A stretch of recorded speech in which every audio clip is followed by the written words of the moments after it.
జాలం వెలు తిరిగి వస్తుంది కాలం రేపుగా మన పాపగా పుడుతుంది సరికొత్తగా నువ్వు నాకు తోడుగా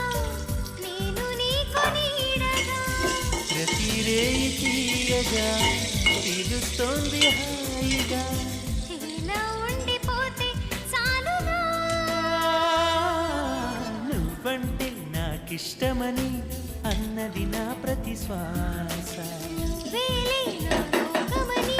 అన్నది నా ప్రతి ఆశ ఈ నవ్వులో శృతి కలిపి పాడగా